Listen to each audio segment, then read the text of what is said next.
Article 177, Rights of Ministers and Advocate General as respects the Houses.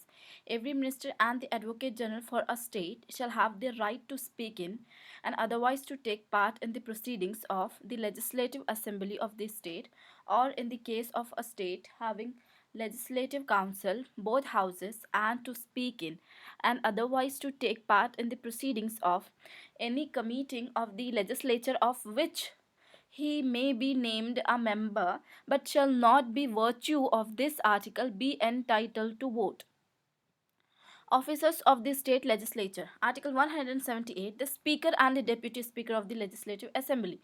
Every Legislative Assembly of a state shall, as soon as may be, choose two members of the Assembly to the respectively Speaker and Deputy Speaker thereof, and so often as the office of Speaker or Deputy Speaker becomes vacant, the Assembly shall choose another member to be Speaker or Deputy Speaker as the case may be. Article 179.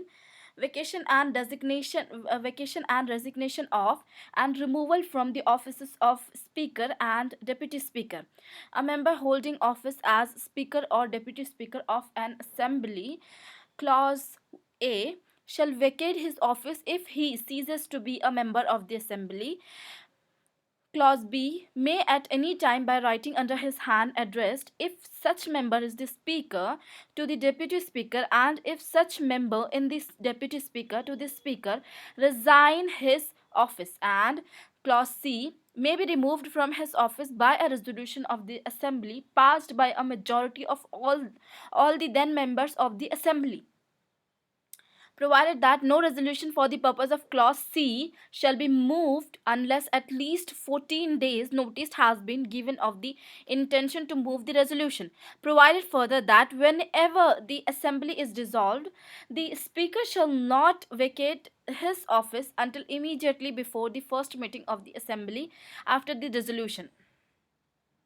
Article 180. Power of the Deputy Speaker or other person to perform the duties of the office of or to act as Speaker. Clause 1. While the office of Speaker is vacant, the duties of the office shall be performed by the Deputy Speaker, or if the office of Deputy Speaker is also vacant, by such member of the Assembly as the Governor may appoint for the purpose. Clause 2. During the absence of the Speaker from any sitting of the Assembly, the Deputy Speaker, or if he is also absent, such person as may be determined by the rules of procedure of the Assembly, or if no such person is present, such other